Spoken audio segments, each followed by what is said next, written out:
Whereas this one is an igneous rock, plutonic rock. That means it's crystallized from a liquid, a melt, probably beneath a volcano. It's in the root of a volcano, and because it's in a liquid, the crystals can grow in any direction they want to. So they don't have the layering that you see in here.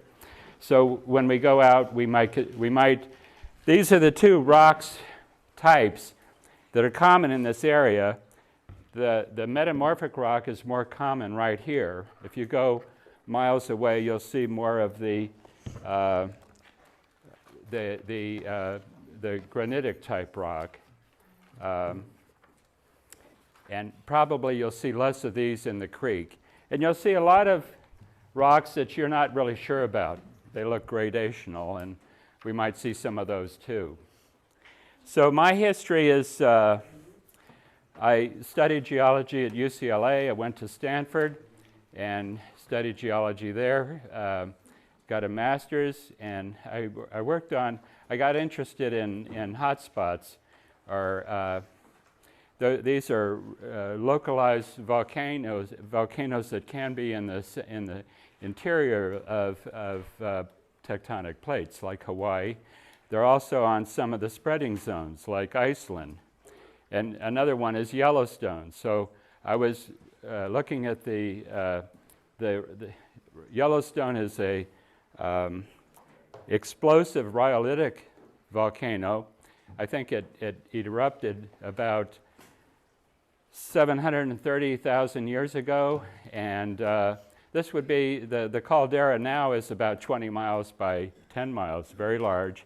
But this was preceded over around 15 million years ago by a series of eruptions that moved up the Snake River Plain.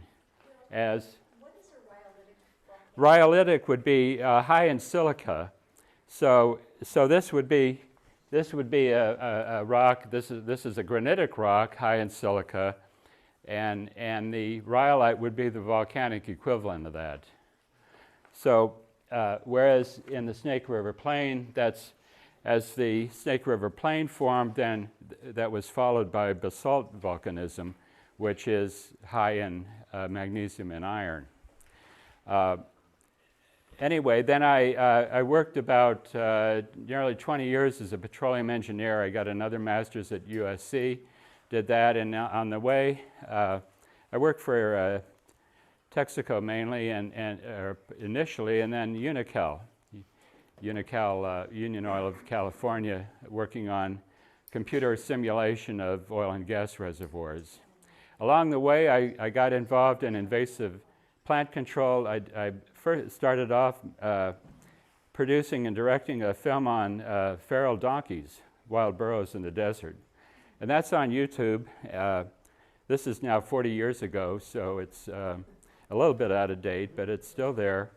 And then from that, I moved into invasive plant control, initially on tamarisk and desert areas, and now I work in the coastal watersheds. And I've been doing that professionally for about 20 years. So with the Native Plant Society, I started leading geology hikes, and a lot of people that are interested in plants are also interested in geology. So I've had a couple of hikes in Orange County and in Los Angeles County, and I have 3 slideshows. This is one that my most recent one that I presented to the San Gabriel Mountains chapter about a year ago, and they recorded it. And I also have a slideshow on the Orange County and Santa Monica Mountains, and then the Amargosa area in the desert east of Death Valley. Okay, so I think we're ready to go do the slideshow. I'll show you this one. The button on the bottom goes forward, like forward. Advance it. This button here, where my thumb This is a pointer. That's a pointer, and that button goes backwards. Backwards, okay. So if you want to go forward, use the bottom button. All right. So on this is I don't know if any of this will translate into what you can talk to school children, but it's just the big picture, and maybe some of it will be hopeful. So we're going to look at the orientation, general location where things are, and then the faults, the San Andreas and its precursors. Then we'll look at the rock types, the Vincent Thrust Fault, recent fault movement, and I added a few slides at the end about the Newhall Basin, which is local here. So let's see how this works. This is a view from Riverside, and we're looking at those peaks.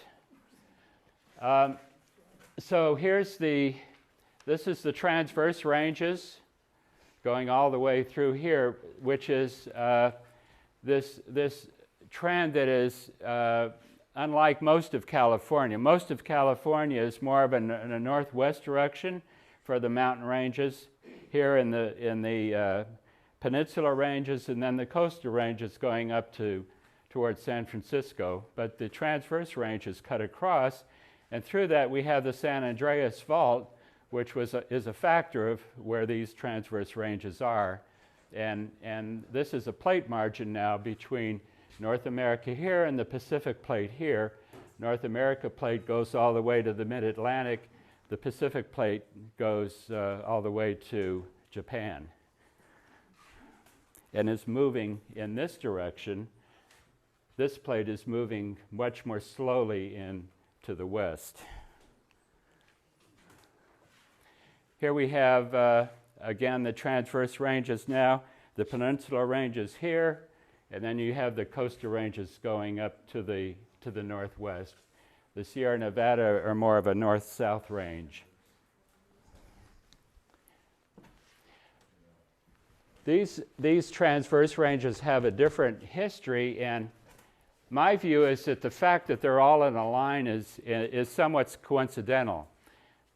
This area here, the western transverse ranges start here and go to Point Conception. They have a remarkable geologic history. They started out, this area started out a line down here, and when the San Andreas plate type motion started, that was rotated as a mini plate about 120 degrees into its present position. We have other cases of rotation. For example, when the Atlantic Ocean opened up, the Iberian Peninsula rotated slightly to form the Pyrenees on the east side, and the Bay of Biscay opened on the west side. So it happens, and this was a fairly large-scale event on a smaller size area. You can consider the San Bernardino Mountains as somewhat stationary on the North American plate, and the San Gabriel Mountains apparently started about where Salton Sea is now, and it's been moved up toward, as part of the San Andreas movement, it has been moved up about 100 miles in the last 10 or so million years. Bill, could you point out where we are in relation to this? We are right here. Yeah. And how do we know this, that these mountains have moved over such a long... That's a subject, well, I'll get into some of this. I'm not going to do much on this because that's a long story, but let me see if what's next. This is my... This is my slide on the rotation.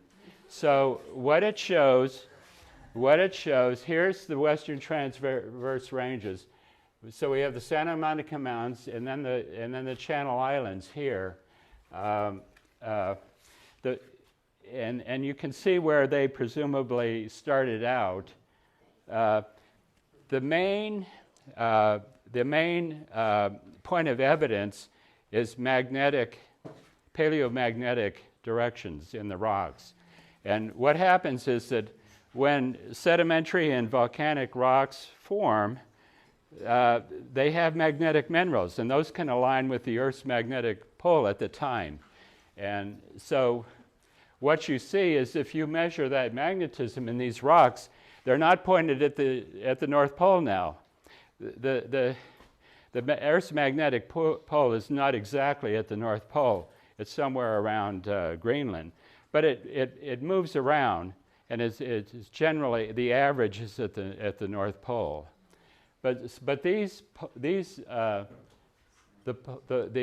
direction of magnetization in these rocks here point out to the Atlantic Ocean. So that's the main evidence for the rotation. The other is we have volcanic rocks derived from Mexico, Sonora, that are down here. That's called the Poway. It's the Poway class from the town of Poway, and they're a distinctive rock type. And you find them up here in the Sespe Formation. And if you agree that these came from Mexico, there's no way to understand that how they could get up here from Mexico. You have to have this rotation to explain it. So those are the main two points of evidence for this. So again, I have another slideshow on the whole thing. And we won't do that here. One more thing is that rotation produced a basin here, sort of a cavity opening up, and that produced volcanism initially. There's underlying the basin, there's 3,000 feet of volcanic rocks, and then 30,000 feet, 5 miles of sedimentary rock. It was a deep marine basin. It was never 30,000 feet deep, but it gradually sunk and it acquired sediment brought in from the Colorado River. The Colorado River now goes to the Gulf of Mexico, but the Gulf of the Gulf of California, it wasn't open at that time. So the continent back to the Rocky Mountains drained into here, producing the sediments that are now the oil-producing layers in the Los Angeles Basin.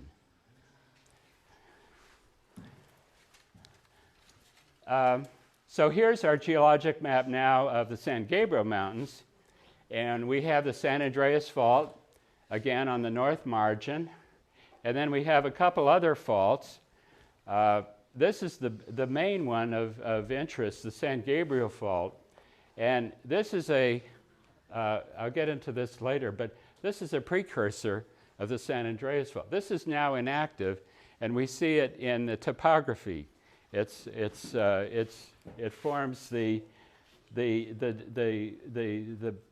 valleys of the east fork of the San Gabriel River, the west fork of the San Gabriel River, Tujunga Canyon, and then it actually is going up. It's a factor in where the Placerita Canyon is here. So we're right in here now, somewhere in here.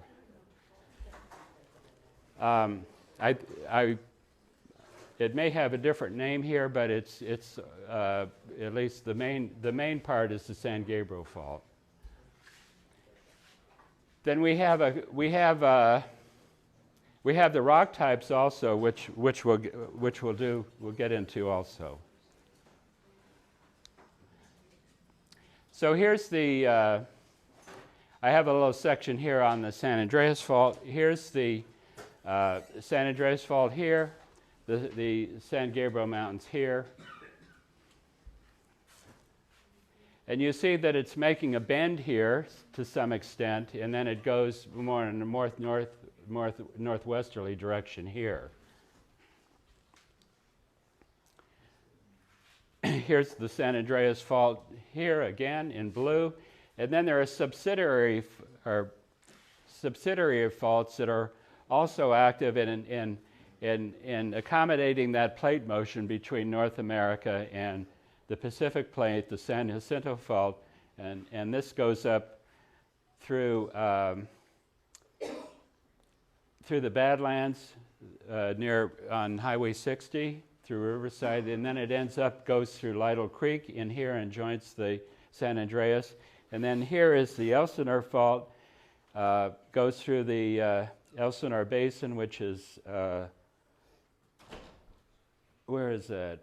I guess it's right in here. And then the forms the boundary of the Santa Ana Mountains here, and then it splits into the fault that borders the Prado Basin, and then it goes off in this direction also here. So these are subsidiary faults, and they all have motion, translational motion, moving the Pacific Plate going in that direction. When we go down into the Gulf of California, this is where this is starting. And what's happened here is Baja California has separated from mainland Mexico. And what we have down here is, I haven't gotten into, this is a spreading center. It's where oceanic crust is forming. You have a split and it's separating. And so this is where oceanic crust is being generated, and it's moving in that direction. Here it's moving in this direction, and then it's being subducted under Mexico, and we have volcanoes as a result here in Mexico. But the spreading center is split by these, is offset by these faults here. And the San Andreas is the same sort of thing, same sort of fault, then going all the way up into California. Here's some geologic features south of Salton Sea due to this spreading activity. You have mud volcanoes, geothermal springs, lava domes.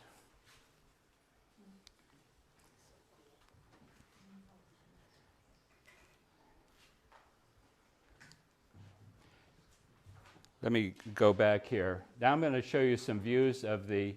Oh, that's a good one. I'm going to show you some views of along the fault up where we are now. This is on Cajon Pass, and here's I-15. There's a lake here due to the called Lost Lake, which is a sag pond. The fault is going straight up Lone Pine Valley here.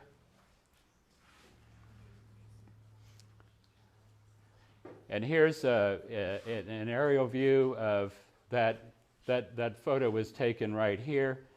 And you have an offset of the Cajon Wash here due to this plate motion here, where Cajon Wash is coming down and then going further down.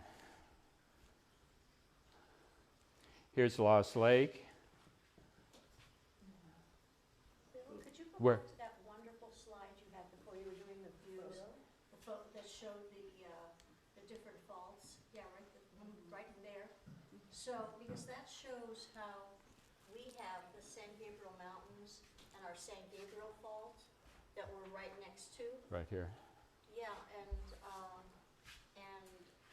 we don't see our Placerita Fault there, but that really shows how much activity we have right here where we're sitting.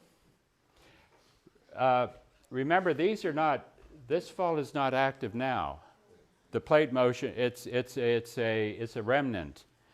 There's a lot of erosion there because the fault motion has weakened the rock, and it erodes away. So you have big valleys here, but it's not active now. The active areas here, and then the other faults, the San Jacinto and the Elsinore faults.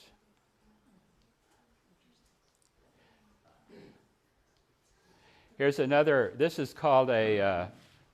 This is the. No, it does. I don't name it, but this is. Oh, this is in Wrightwood. This is in Wrightwood. It's a this is some sort of a country club, or anyway, it's a natural sag pond here on the San Andreas Fault in Wrightwood. And here's Jackson Lake, which is called, it's confined by a shutter, what is called a shutter ridge. You have a drainage, and then you have the fault movement, and say a drainage is then closed off by a high area on the other side of the fault. So that's a temporary feature. Eventually, this area will keep moving, and this will then drain. So they're called shutter ridges. But you have this lake perched up high on the side of the San Gabriel Mountains, and it's simply due to this due to the fault movement shutting off the drainage of this area. So here's on the north side, and we're looking around Vallarmo, and we're looking at the San Andreas, looking southeast. Here's the San Andreas Fault here, and then there's another fault, the Punchbowl Fault, which I believe is a remnant also, not active now. Mount Baden-Powell up here. And then we get to Lake Hughes. These are again sag ponds, low areas due to the fault movement in that area. So this is a general picture of the tectonic plates. We have the spreading ridge in the north of the Atlantic, which opening up like this, here, and then we have convergent plate motion, where the plate is then heavier than the continent. It is going back into the Earth's mantle here. This is the East Pacific Rise. So you can trace this spreading center going around like this, going around like this, going around like this in the Indian Ocean, and then coming up. This is the spreading center here, and then going into the East Pacific Rise, going up into here, and hitting the Gulf of California. And that's where we then have part of the continent in California now added to this plate here. And then you have another spreading center up here. It doesn't show the arrows, but you have then these areas of convergence is where we have the volcanic chains. The Andes here, around the Pacific, the Aleutians, Kamchatka, Japan, the Philippines, Indonesia, and those are the main areas. And then you also have convergence here with the Indian plate, where it's continent colliding with continent, forming the Himalayas. So here we have the Cascades. Is the volcanic arc due to the subduction here from this mini plate that's left over. You notice these are the same color, and at one time they were continuous. This was continuous here, and that is changed. And when that change occurred is when we had the San Andreas Fault movement starting. Here's a picture of these features, a spreading ridge here. It's opening up. Hot rock, basaltic lava is coming up and filling that crack, creating oceanic crust. Then here we have the trench, a marine trench usually, not off of Oregon because it's filled with sediment from the Columbia River, but elsewhere. It's a trench, a bathymetric trench with the subduction zone, with the oceanic crust then returning back into the mantle. Here's the volcanic chain here, and those are the main things. We have a hot spot here, like Hawaii, that's not on a plate margin. There's another trench over here and another volcanic change. Here it's an island arc. Those are the main features.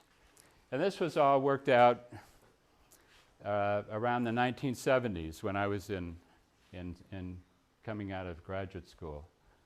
It's the colors here show the age of the oceanic floor, and I can't read exactly what it is, but I'm guessing that the red is probably around 10 million years, and it goes back to 100 million years here. The oldest parts of the seafloor are here, and then here, and then here. And then even at 200 million years, the Earth is 20 times older, 4 billion years old. So what that means is that on average, the ocean basins have been created and destroyed 20 times over, while the continents have just stayed floating around moving around, colliding and separating during that time. So what you see here then with the colors is the rate of plate motion. This area is opening fairly slowly compared to the East Pacific rise. This is an entirely oceanic plate, so it's not pushing a continent.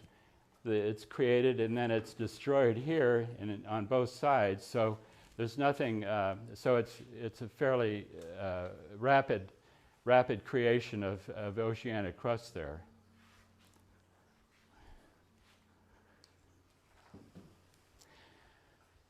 So again, these are the spreading centers here being offset by we call these transform faults here that offset the spreading centers.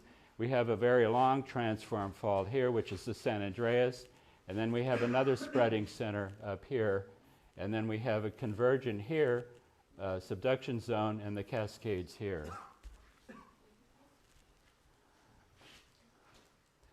And this is interesting. This shows this is off of the Washington State. It shows, I guess it shows earthquakes. I'm not sure. Yes, it shows earthquakes. There was a very large one in 1700, and we know that because there was a tsunami in Japan that was recorded by people there, and it was mysterious because there was not an earthquake in Japan associated with it. They're very familiar with earthquakes and tsunamis. This was a tsunami that didn't have an earthquake to it, but it was the reason that it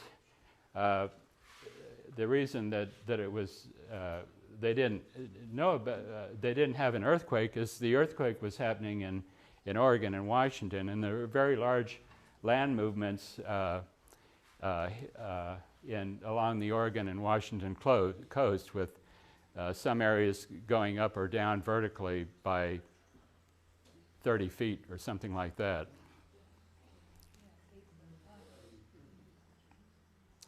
Oh, here it says source of the great earthquake of 1700 AD. So you actually know the date of that due to the records in Japan. It's in December or something like that. So 40 million years ago, the San Andreas was not active, and the Pacific Plate was not contacted with North America. So we had a convergence and a subduction zone all along California, and it was only when this corner encountered the subduction zone and disappeared that we had Pacific Plate in contact with North America, which started the San Andreas type motion. And as that happened, then the faulting moved inland, and various parts were added of North America were added to the Pacific Plate, and then carried along to the northwest along with it. Whoops. So here, this is the area today. This is the map today. We have you have granitic rock all along here, all the way up to north of San Francisco, that originally was generated where Mexico is now.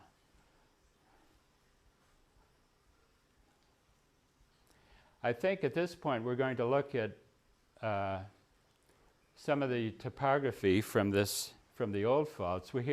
I talked about the San Gabriel fault and these forming these canyons. So we have this is where the San Gabriel fault is now, going from East Fork, West Fork, and then into Tahunga Canyon.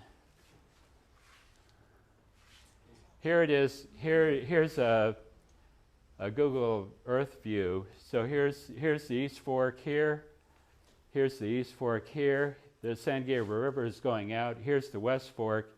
And then you have, there's ridges here that we call the Front Range of Glendora Ridge, and then Mount Wilson, and then you have Mount Lucas. So we'll look at those. And then the higher elevations are to the north. Another view now looking along the fault, the San Gabriel Fault. Here's Mount Wilson. Here's Placerita Canyon out here. So Tahunga Canyon would be up here.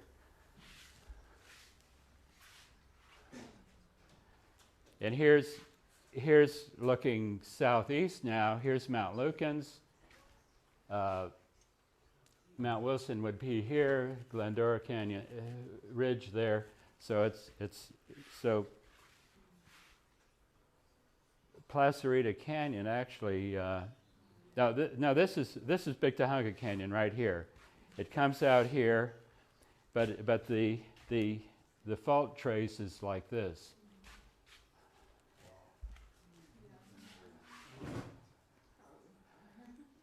So here it is on the ground. This is from Red Box, looking east.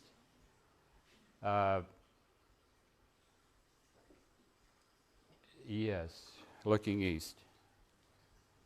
And here it is looking west. So this is the Arroyo Seco headwaters from Red Box to Clear Creek, and then from Clear Creek it goes down into Big Tahunga Canyon.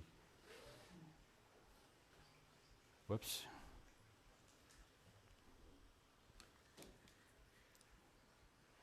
And here it is in this looking east from Big Tahunga Canyon. Here's the fault trace through to Big Tahunga Canyon.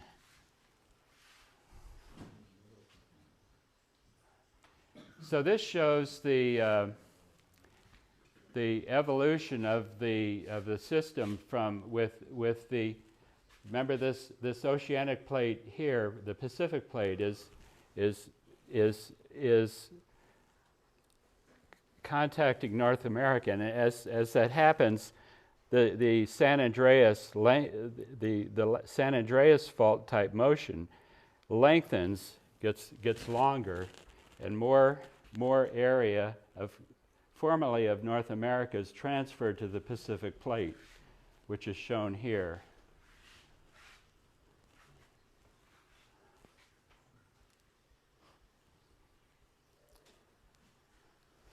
Again, this is Oregon and Washington up here with the remnant oceanic plate up there.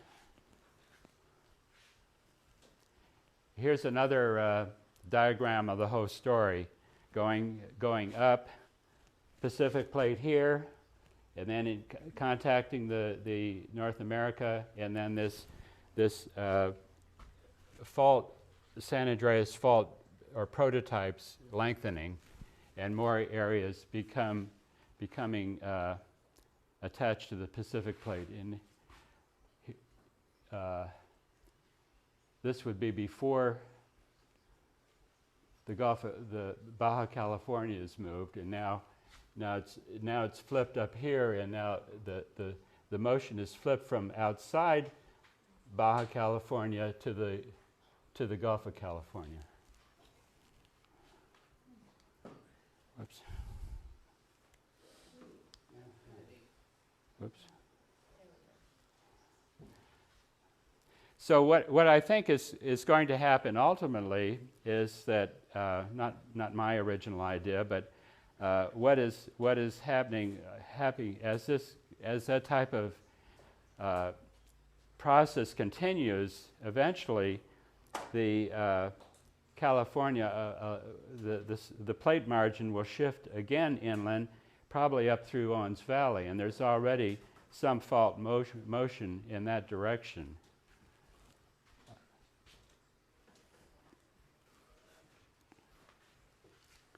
And here's the Landers earthquake. If you were around in 1992, I think it was off in around Yucca Valley. It was quite a large displacement coming up from the Salton Sea, headed towards the east side of the Sierras.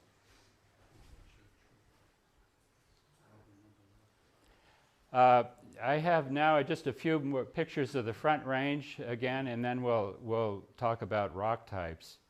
And some of these, Blue Ridge, we'll mention that, is there.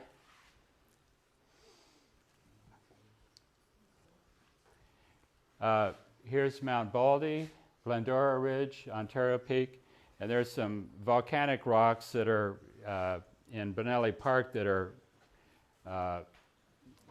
part of the basin formation of the Los Angeles Basin. Mount Wilson is here. Again, part of the Front Range, and Mount Lucan's there. Big Tonga Wash comes out through there. So the rock types, the oldest rock types are the Proterozoic down here. So we have granite. Well, it's the main one is gneiss, and then there's a variety of rock types, and there are more in this dark purple and gray. This right here is the oldest rocks.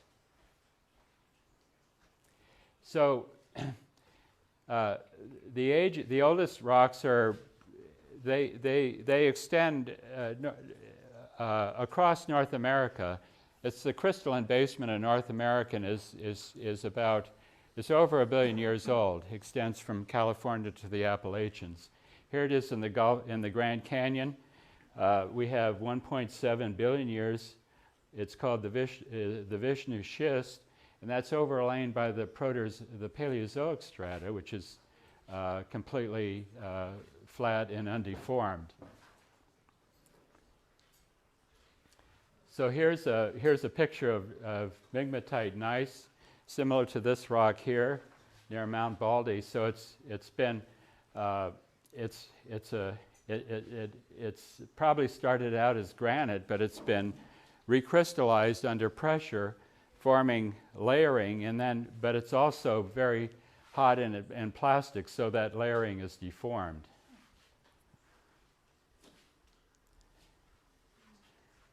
Kind of like our placerite of Fancy Rock, and we have examples of nice rocks Yeah. right outside. I've heard that the Germans pronounce the G, and I'm not sure about that. Gneiss? I don't know. But anyway, we in English, I guess we say nice. Yeah, if I was reading it, it would be nice. Uh-huh. We have nice rocks and pieces of schist. So here's some. These are called Proterozoic or Precambrian. Proterozoic is a period in the Precambrian time, and this is Precambrian is before, certainly when life was present, but it was not forming fossils generally. It was not hard-shelled fossils. The hard-shelled fossils started in the Cambrian period, 560 million years ago. earlier life was jellyfish and things like that that didn't have shells. Anyway, this is a picture of very highly deformed rocks along Angeles Crest Highway. Now we're going to look at, I think, this is my geologic timeline. We have a gap in the geologic history. We have the very old rocks here, 1.7 billion years old or so, and then we have granitic intrusions here. Nothing in this period, whereas elsewhere we have a lot going on. We have to form the continental margin. We have rifting to form the continental margin. We have the sedimentary rocks in Nevada forming what we call a wedge shape. We have accretion of volcanic arcs in Northern California. We have in Arizona, in the Colorado Plateau, it was a desert area here. This is Jurassic time. We have the uplift of the Rocky Mountains. So there was a lot going on in the western United States, but we don't see that in the San Gabriel Mountains. I have to do my other slideshows to cover all of this.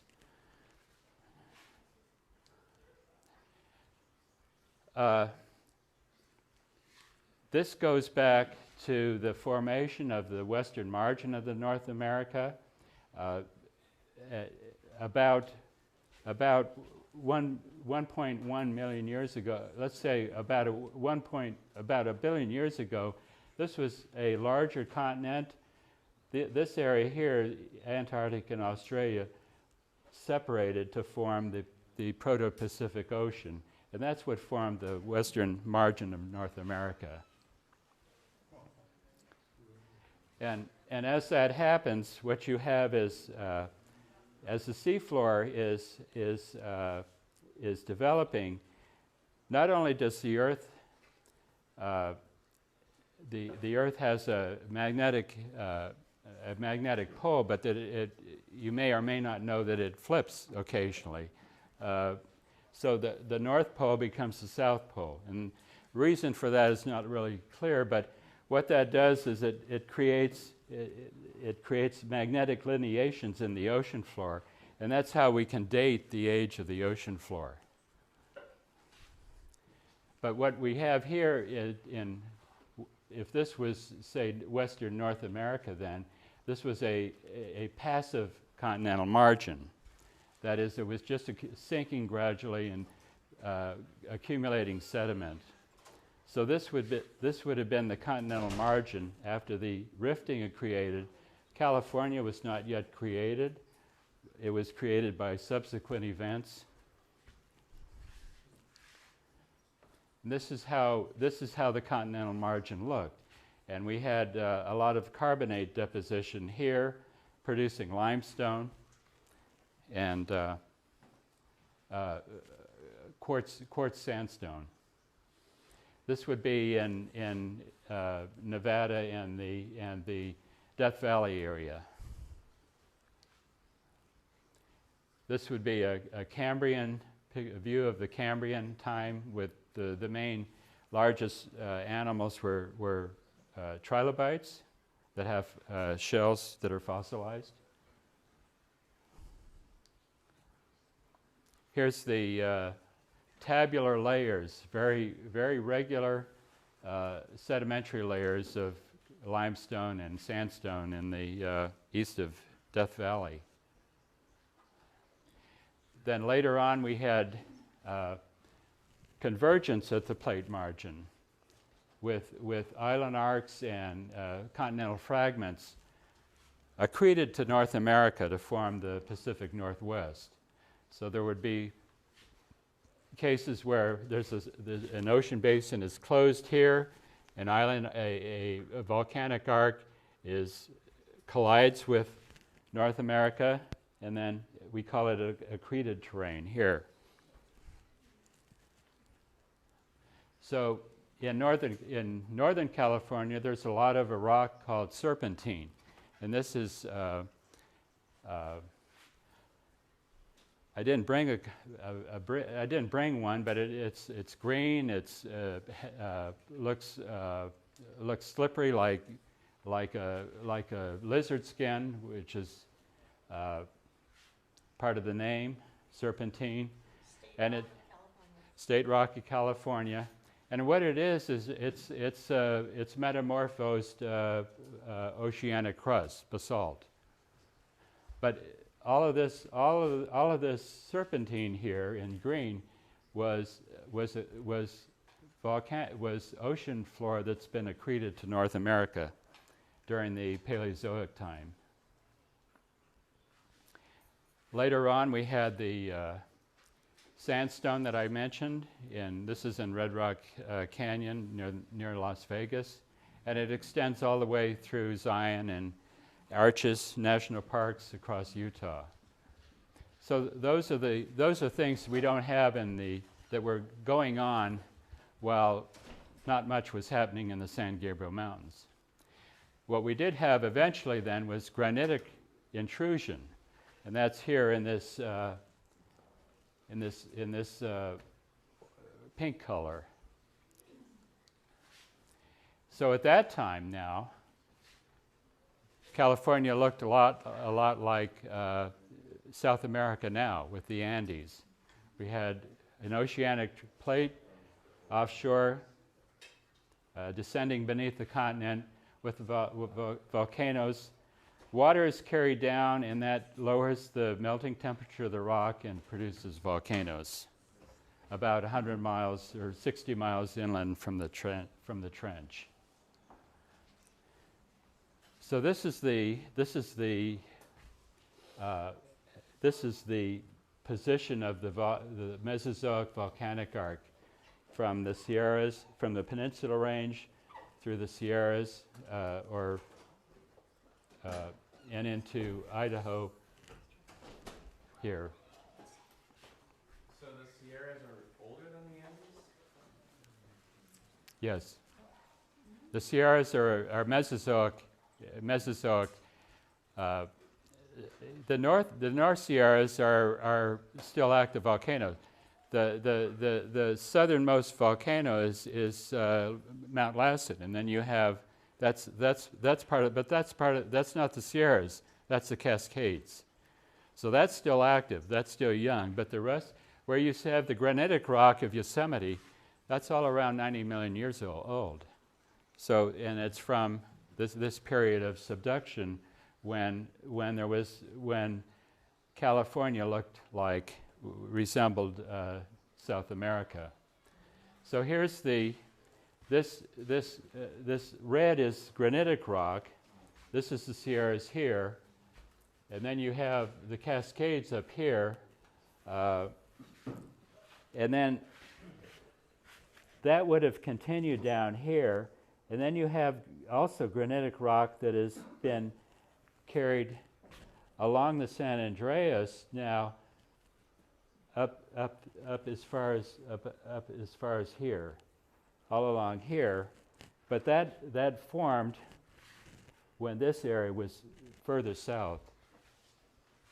So this is a geologic, well, yes, it's a generalized geologic map of California.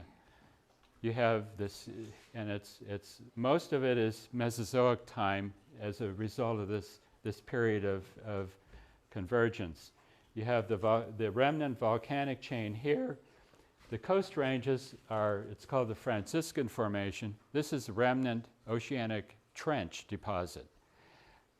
Sediment was carried into the trench and then metamorphosed into minerals like jade that are around this Pacific rim.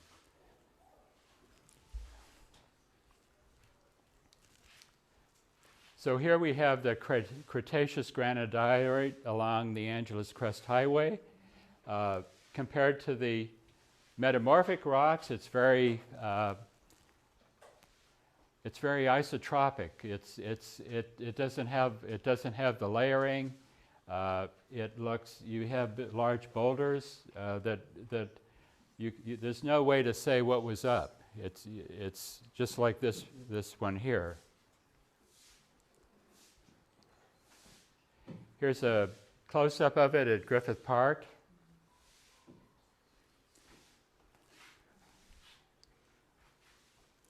Here it is at Mount Rubidoux near Riverside. Here it is in Yosemite Valley.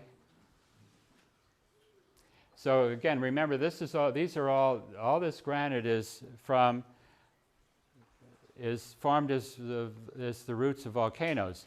Now, at any one time, the volcanoes might be 50 miles apart.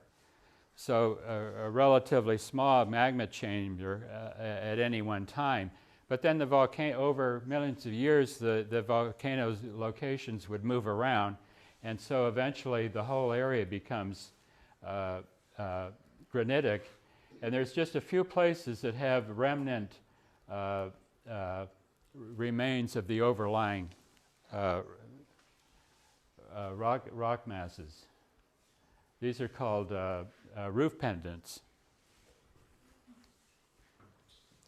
So we'll talk about Pelona schists, which we don't have exactly right here, but there's some up here, and then there's this area here. And what the Pelona schist is, as in comparison to the volcanic rock, this is a metamorphic rock that is like the Franciscan Formation. It's the trench deposits that were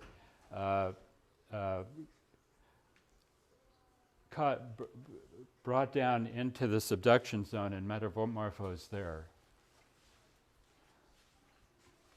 So this is also often, the rock type is called blue schist, and it's often blue, not always, but it has certain minerals that are often blue. And here's an outcrop of it on the Blue Ridge, which is west of Wrightwood.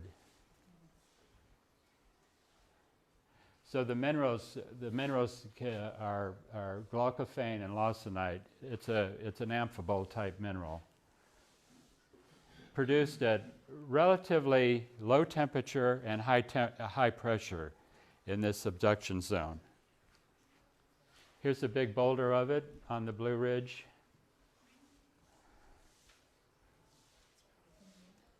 Here's more. Now, it doesn't have it has some layering, but it doesn't have the high degree of distortion that you see in the Precambrian rock. And it's not invaded much by dikes and other intrusive bodies. Here's some, more at Blue Ridge. So it has, the layering it has is from the sedimentary layering that it started out with.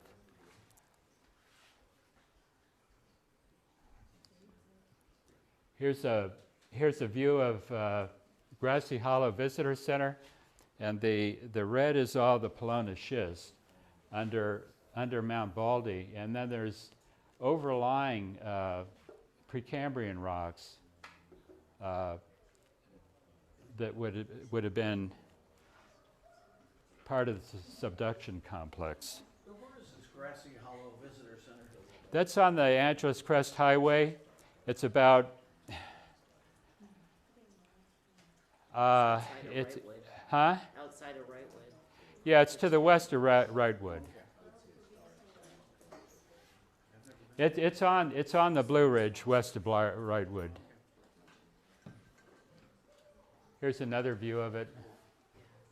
And they have rock samples of all the rock types there that are forming that area.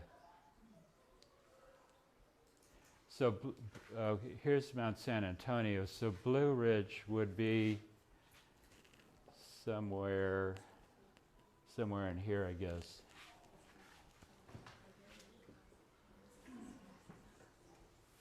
Oh, we're getting into more recent time, and I want to show.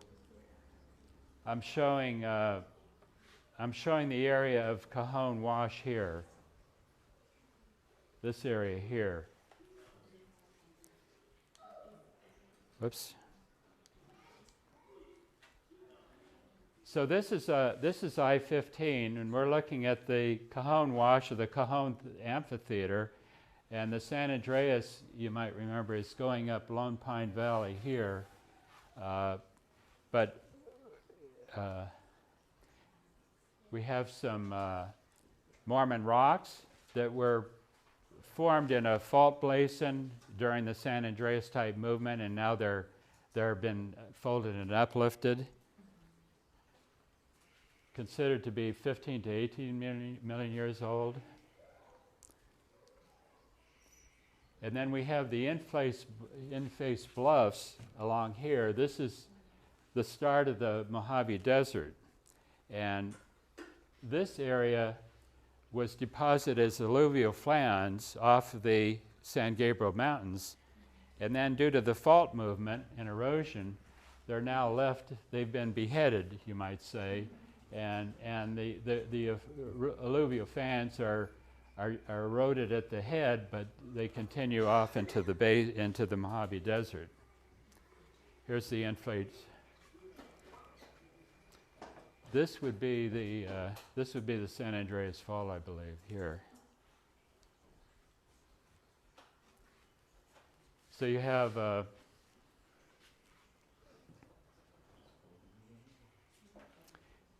here's I-15, then going down toward Victorville. So you have these are the remnants of alluvial fans that were coming off the San Gabriel mountains before this area eroded and the mountains were moved to the northwest. There's a picture of alluvial fans.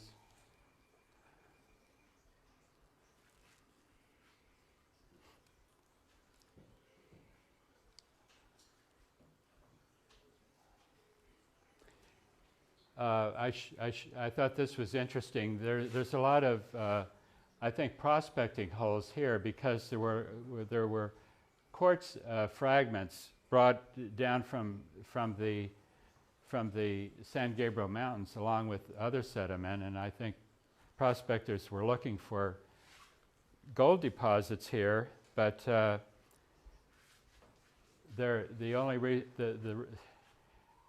they had no luck because all of this was transported sediment.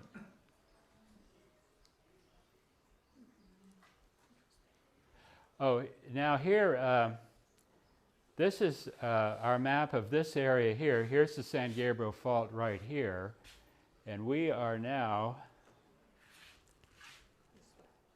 I believe, here we are right here.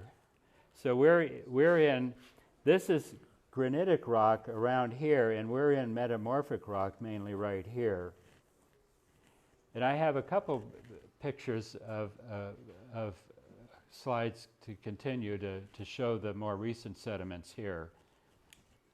So just another question on the San Gabriel Fault, if I understand what you said, is that is not active right now? Correct, that's correct. Okay, because one of the, we show this, we go outside and see the San Gabriel Fault, some of our other directors have said, but they were concerned like, well, they built a bunch of houses right on top of it. It doesn't make any difference if it's not active. That is correct. I guess there could be a bit of shifting, but no, generally it's dormant now. Good Yes. to know. What about the Vasquez rocks? Why are they sort of turning a certain place, heading in a certain, all of them sort of face a certain place? Well, yeah, the Vasquez rocks are where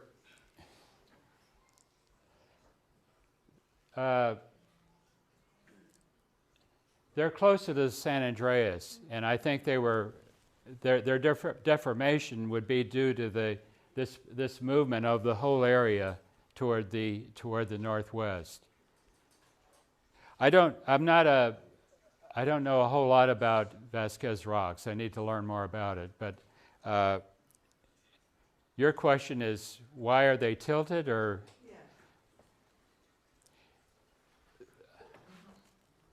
Yeah, let's see. They're quite a ways on this map. They're quite a ways up there, but these are younger formations. All this brown and tan color is younger sediments that are pretty much shed off of the San Gabriel Mountains, but it's all been folded quite a bit, and you can see that as you just drive along the road cuts. And so the whole area has been deformed. It continues to be deformed. So this is a geology of the area, and the units that you see at the surface are only up here in these two. The Modelo is where the oil is coming from.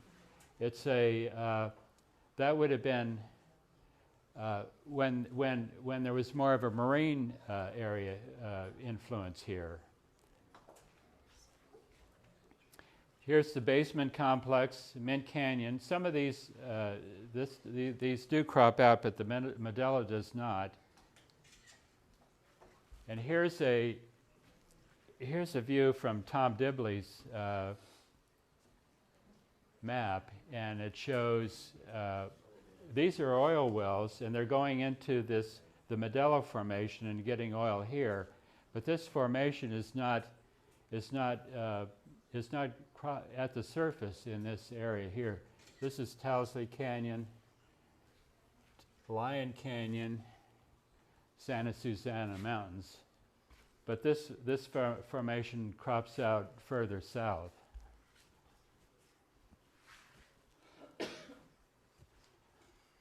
I recommend this book if you're interested in the geology. It's published around 2016. It's a road guide, but so it's confined to the roads, but it does have the modern information, which is the main thing. It's a useful book, and I think that's it for that. So I guess we can do questions, and what time do we have? It's about